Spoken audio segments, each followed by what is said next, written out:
Vous vous demandez si la banque postale est une bonne banque, fiable, et surtout dans cette vidéo, je vais vous dire d'après mon expérience quels sont les avantages et les inconvénients de la banque postale. Je vais également vous dire à la fin de cette vidéo quel est mon avis, la banque postale finale. Est-ce que c'est une banque qui vaut le coup ou est-ce qu'il y a mieux et quelles sont mes recommandations. Alors on est tout de suite parti. Je vais commencer avec les avantages de la banque postale. Et le premier avantage, c'est l'accessibilité géographique, puisque vous avez un vaste réseau de bureaux de poste à travers toute la France.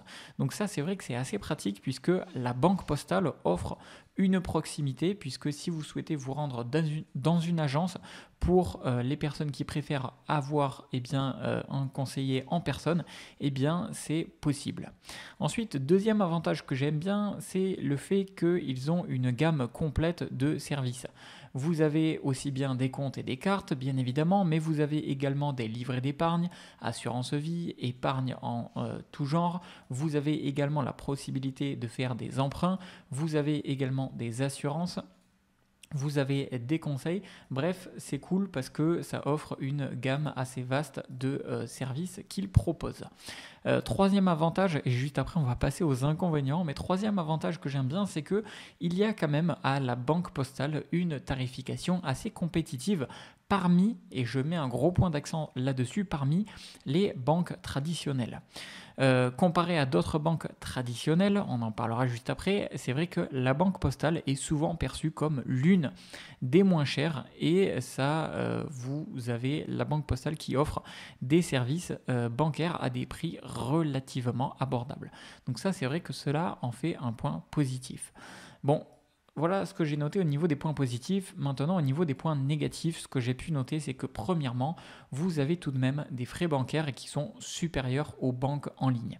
Et ça, cela va en faire l'objet dont on en parlera un petit peu plus tard dans cette vidéo.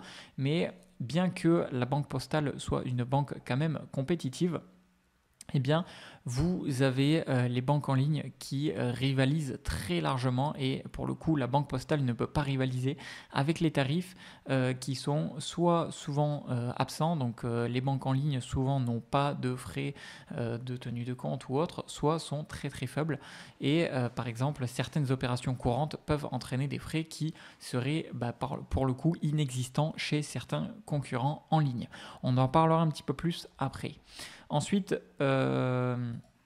si on vient du coup à l'interface numérique au niveau de la banque postale, je trouve qu'elle est perfectible, puisque ici on a une application mobile de la banque postale, bien que fonctionnelle, je trouve qu'elle est parfois un petit peu moins ergonomique et intuitive que celle proposée par d'autres banques en ligne.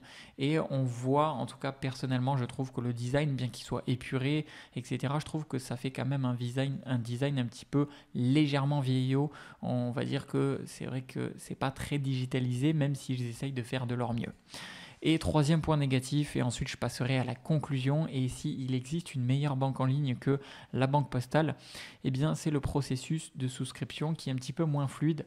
Si vous devez tout simplement ouvrir un compte chez la banque postale, je trouve que l'ouverture de compte est un petit peu dérangeant au niveau des démarches, puisque certains produits peuvent nécessiter de faire des démarches en agence, donc vous devez pour certains produits aller faire les démarches en physique et ça c'est un petit peu dérangeant, et ce qui rend du coup le processus moins rapide et plus dérangeant du fait que vous devez vous déplacer en physique.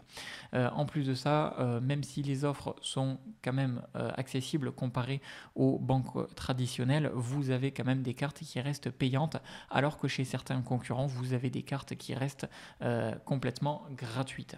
Et à présent, on va donc passer à quelle est la meilleure banque en ligne. Si j'ai dit dans cette vidéo que la banque postale ne serait peut-être pas la meilleure, pour moi, une option qui est bien meilleure sur beaucoup de points, c'est tout simplement la banque en ligne Fortuneo. La banque en ligne Fortuneo, elle a l'avantage d'avoir tout simplement des frais bancaires réduits, voire inexistants, puisque Fortuneo propose des services bancaires avec des frais très très très compétitifs. C'est sans doute la meilleure banque en ligne tout confondu. Par exemple, la tenue de compte est gratuite, vous avez de nombreuses opérations courantes gratuites, telles que les virements ou les prélèvements qui sont sans frais, les cartes bancaires sont gratuites, vous avez une expérience numérique qui pour moi est bien plus optimisée, vous avez un service client qui est réactif. Donc en bref, pour moi, c'est bien supérieur à une banque traditionnelle, la banque postale. En plus, l'avantage, c'est qu'avec le lien que je vous ai mis dans la description de cette vidéo, vous allez pouvoir cliquer sur le lien dans la description de cette vidéo et atterrir sur cette page. Et cette page va vous permettre tout simplement d'ouvrir votre compte Fortuneo et de pouvoir tester la banque Fortuneo gratuitement. Avec le lien que je vous ai mis, vous allez avoir jusqu'à 250 € offerts, en tout cas actuellement à l'heure où je tourne cette vidéo, lorsque vous allez cliquer sur le lien dans la description de cette vidéo et que vous allez tout simplement ouvrir votre compte à la suite d'avoir cliqué sur le lien. Donc, vous allez pouvoir ensuite remplir vos informations, ouvrir votre compte gratuitement et faire le comparatif par vous-même, de voir que effectivement la banque postale n'est peut-être pas la meilleure banque et qu'aujourd'hui, si vous voulez switcher sur une option en ligne, eh bien Fortuneo est vraiment la numéro 1 dans les banques en ligne. Donc voilà, je vous laisse le lien dans la description de cette vidéo, vous pouvez cliquer dessus et ça vous amènera sur cette page et en fonction de lorsque vous arrivez sur cette page, vous aurez une offre qui sera adaptée. Voilà, j'espère que cette vidéo sur mon avis banque postale aura pu vous aider. C'était Jérémy et je vous dis à la prochaine.